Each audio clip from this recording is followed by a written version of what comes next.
So let's take this breakdown.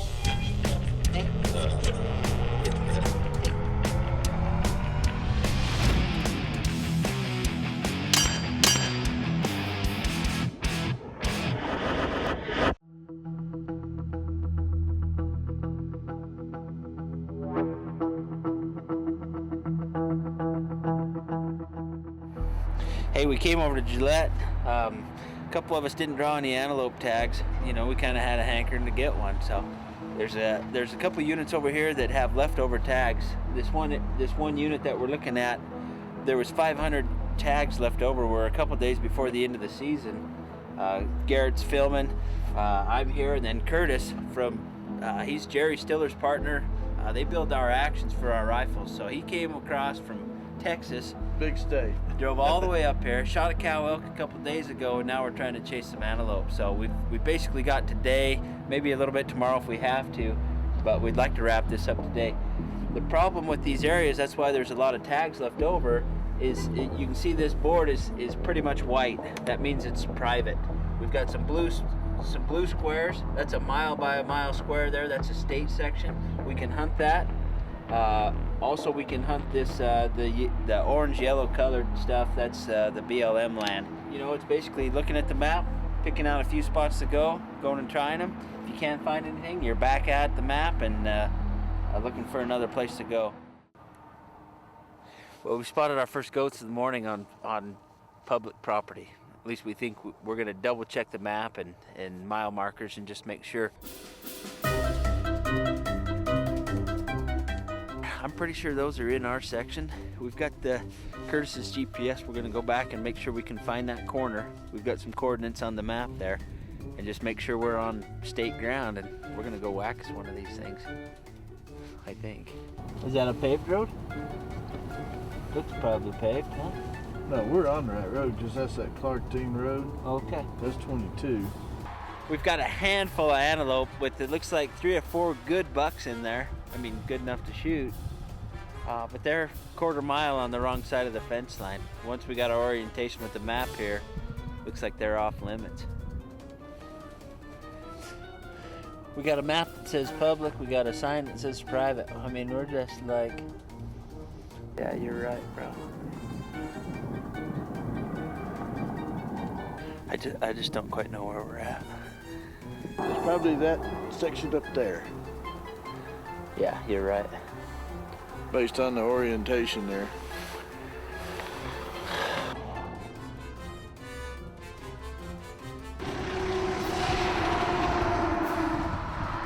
Hey, that's why you can buy these over the counter.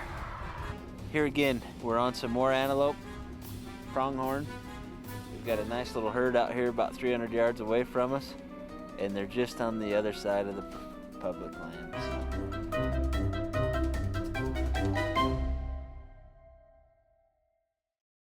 Hey, we just went through the gate. We're on an 8,000 acre pasture, so we've got some ground to hunt. We gave up on the school sections. Every section we went to, we were finding goats just outside the fence, just on public or private property, off the public. So we went to Plan B, which just knocking on doors. You know, we found a ranch. We started asking guys. We found some oil field workers. Finally found the owner, tracked him down. He's like, yeah, you boys are welcome to come hunt out here. He gave us the key to his gate, and we're out here looking for some goats. So everybody's kind of got a renewed vigor. You know, we're after it. So hopefully we can track a few down. It's 10:30 in the morning, and we're just gonna get up on this knob. I'll bet we find some goats. We'll get some killed. So.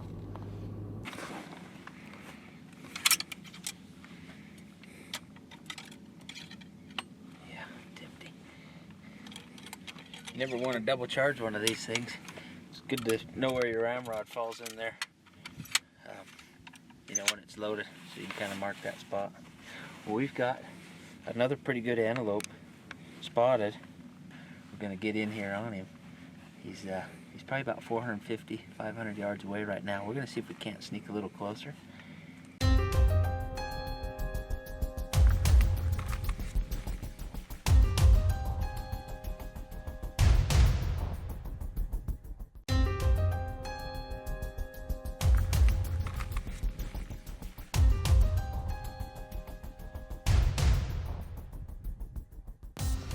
they saw us before we saw them, but it's not too late.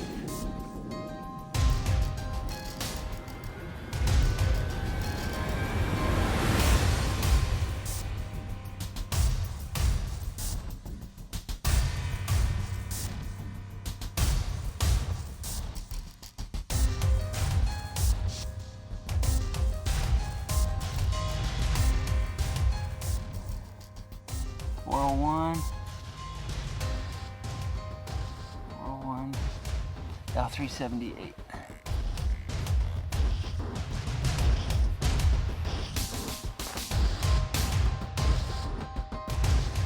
What do you got for wind, Curtis? We're right at 4, Mike. Looks like at about a 45.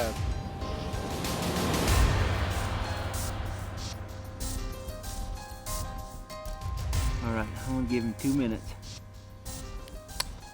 You guys ready?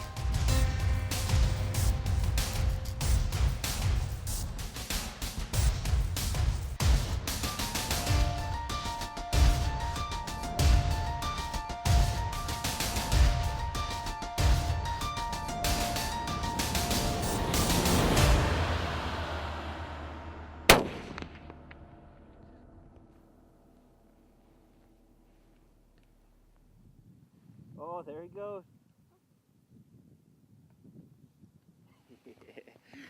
He's down. Sweet. 400 yards, muzzle loader. This turret, that rangefinder, it was 401, said dial to 378. So we got it right here.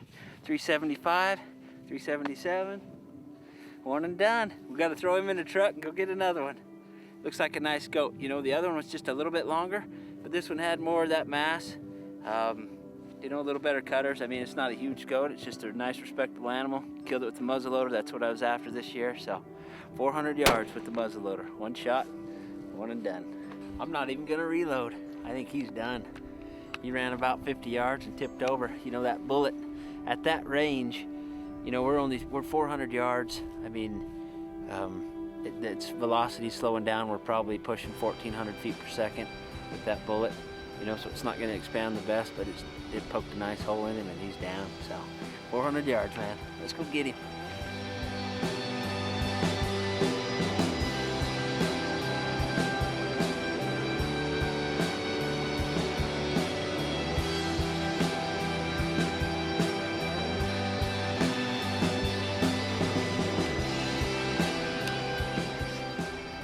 Hey, look at, you can't get any better than that.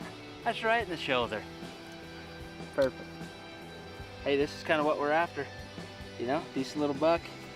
Last day of the season. Obviously this has been picked over a couple thousand times by 2,000 other hunters, but fill the freezer up with this one. Here's his front shoulder. This was the entrance hole. He was 400 yards, dial to 375, just because of the difference in the turret. Rangefinder compensated. And Curtis was calling the wind in that 4 to 5 mile an hour range. 5 mile an hour was holding 2 minutes, which isn't much, but if you think about 2 minutes at 400 yards, that's 8 inches. That's my fingers right here, is 8 inches. If I didn't hold for that wind, we would have been hitting him right smack in the guts. Holding that 2 minutes of wind, we got that information out of the rangefinder. Curtis did a good job doping the wind with the wind meter, and we made a perfect shot right through both front shoulders. Thing ran a little ways, but he was done. Let's turn him over, see what the other side looks like. Oh yeah. It's a good shot. Well, let's get a couple pictures and go find another one. In our last shooting tip, we talked about a bench rest shooting platform and some features and dimensions that make it a great foundation to shoot from. In this shooting tip, we're going to kind of bypass, you know, setting up a bench and getting the proper rests and gear. That we'll save those for additional video content, perhaps on our YouTube channel. And we're going to jump straight to 4 specific techniques that we teach in our long-range training courses that help our customers achieve very consistent vertical in their groups at long range. So we're talking about going from 24-inch, 18-inch, 24-inch high groups to less than 5-inch high groups at long range. So let's just start at the basics. You've got your a rear bag, and in a 2-point support rest, you've got a rear bag situation. We want that rear bag to be directly below where your cheek pressure is on the stock. Now, if you've got the bag forward or far back, then you're gonna create a moment or a torque on the gun, and when it recoils and reacts, it can cause a point of impact. Also, we want to make sure that we have good pressure stock, good contact from the stock to the bag. And this is common, if you're high and you try to adjust the gun so you float the rear bag, so you're kind of hanging up off that rear bag, when you shoot, the tendency for the gun is to drop back down into position, which raises the barrel, which causes a high shot. So we're going to look for good contact, and we're going to look for contact directly below your point of contact on your cheek. So that's your rear bag. The second thing we want to look at is the setup with your cheek. So we want to anchor on the stock in a consistent spot that puts us in line with the axis of the scope so that we can find our target, so that we have a good image. So one of the common errors that we see in our class in technique is a student will set up the gun to the side, over here to the left, and he'll put the gun in this pocket that his arm forms. And when he shoots, he'll drop his cheek down to the stock. Now, if this gun isn't perfectly built for sitting position for that customer, for his face and eye and position and all that, he might be too low or too high based on where he fits. What I want to show you is a little bit more universal situation that if you practice at the bench, when you go to the field and you get into like a prone position where the relationship between you and the gun changes so much, it will help you anchor and find targets very quickly from prone position. So what we're going to do is bring the gun over into center. We're going to square up our shoulders a little bit more, and we're going to put the gun, the recoil pad, in this pocket formed between our shoulder and our pec muscles, right? So we're right in here, it fits right in that pocket, and then we're going to drop with that barrel in line with our right eye. We can find our target, then we drop straight down into the stock, and we're going to anchor off of our jawline. And when we touch on our jaw instead of our cheek, it lets us adjust our eye position down or up until we're perfectly on axis and we can see a good sight picture. And then pretty quick you'll get used to right where that's supposed to go, so you can get down into the stock and get your sight picture. When you get prone, you're going to find it's really different. So having this technique will really help you when you go to the field. So there's number 2. Number 3 is we've got to have free recoil. When you shoot a gun, so let's say we've got this bipod attachment on the front of this bag. If it comes back and it catches that bag while you're shooting, and it catches and the gun recoils before the bullet exits the muzzle, it can cause that gun to react differently. Also, if you've got, say, a big clamp rest that just stops the gun from recoiling at all, it's kind of nice to shoot, but what it's going to do is it's going to put a lot more load on that recoil lug, and it's going to change the harmonics of your barrel.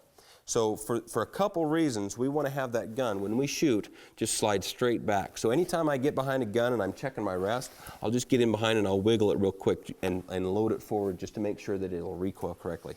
So there's our third point that we want to apply. And the last thing is when we shoot, we want to follow through. And that operates on 2 different levels. The first one's on the trigger. If we're scared of the gun, the trigger's too light, and we're kind of staying shy of the trigger, when we go get ready to shoot and we say go, we're going to grab it and we're going to bounce off that trigger.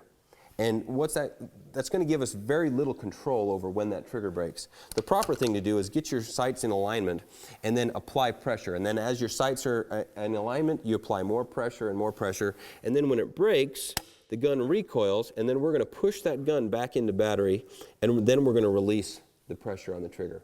And doing that will help you retain and even gain, in some cases, trigger control so that it breaks when it's supposed to.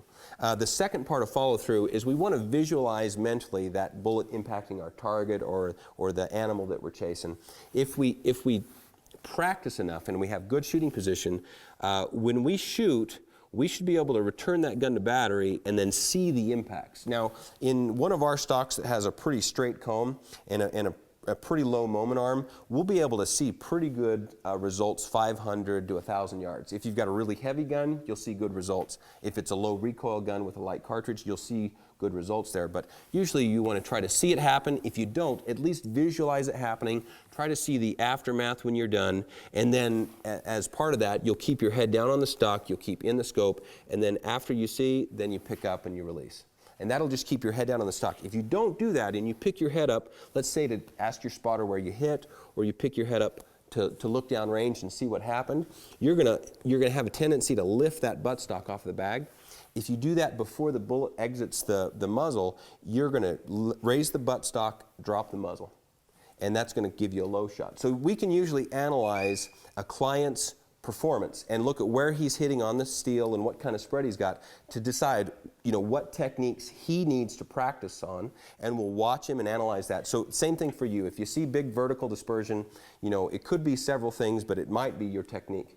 And we want you to just practice those 4 points. If you do that and apply those 4 points, in the next time you go to the range, you'll get more consistent results. So as a little bonus, parallax is also one of those items that you need to understand and practice so that you can get good vertical dispersion. I'll tell you, you have to adjust for every different range that you shoot. Now, it's important to understand that the parallax knob here is not just a focus. It actually gives you the ability to shoot more consistently. If you go to our YouTube channel and check out the hundreds of videos that we have there, one of those videos is about parallax. It demonstrates the effects and explains to you how important it is. So it'll give you kind of a head start in understanding how parallax works. Next time you go to the range, make sure you practice those 4 tips so that you can get consistent results in vertical dispersion, and you'll be a better shooter, you'll be more confident in your gun, and you'll have better success when you go to the field. Something Mike didn't talk about was our trespass fee. Over 13 inches, $500. Under 13 inches, nothing. So we're out here looking for a 12 and 7/8 inch goat. Myself, those of you who know me, I'm a little cheap is probably the word I'm called often.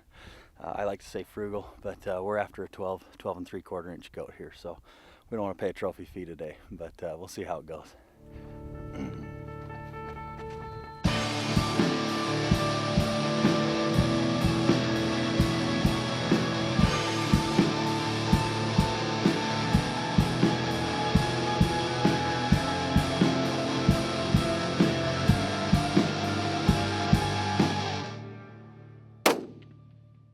Oh, got him. Got him. Got him. He's hurting.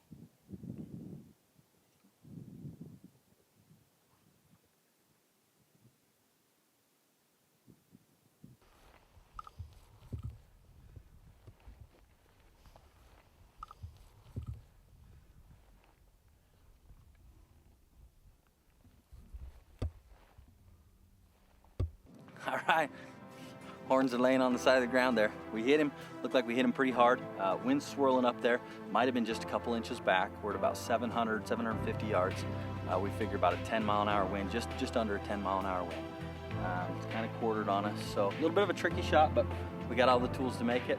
Mike was running the camera, calling ranges for me, Curtis on the spotting scope.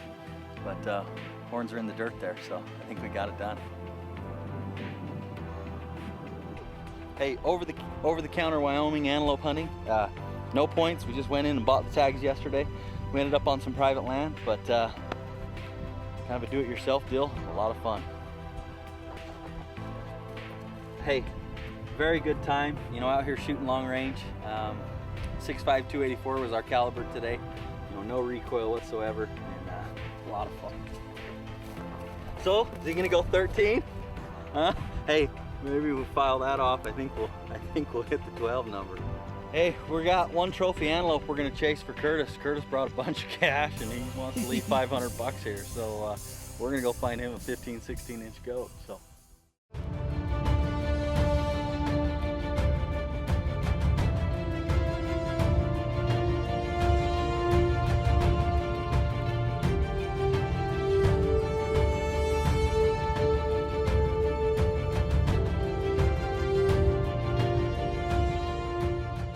$650 and Dial 9.5 MOA.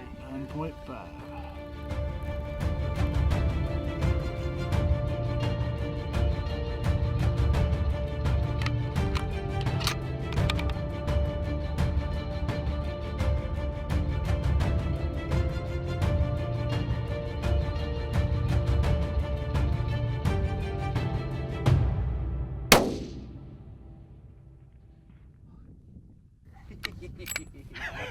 Legs in the air, buddy. You laid him sideways. Sweet. Cool. Well, hey, what a way to finish the day, huh? That's a good way to finish. It's about 5:30, sun's going down. Good light on that goat. He was right at 650. What did we dial to? 9.5 MOA. Nice shot, man. Just kind of up through there and out all over the place. Oh yeah, we're good. We're solid. We're solid on this one. Good shot, buddy. Well, we're gonna get some pictures real quick for Curtis. Haul him back to the truck, and we got to get to town. We haven't had anything to eat all day. This has been a long, hard day of antelope hunting out of the pickup truck for 13-inch antelope. So it's kind of one of them deals. But man, thanks for coming out, man. I really enjoyed you setting everything up, and it's been a hoot. Cool. Hey, well, we'll get some pictures. Sun looks like it's just right, and we're out.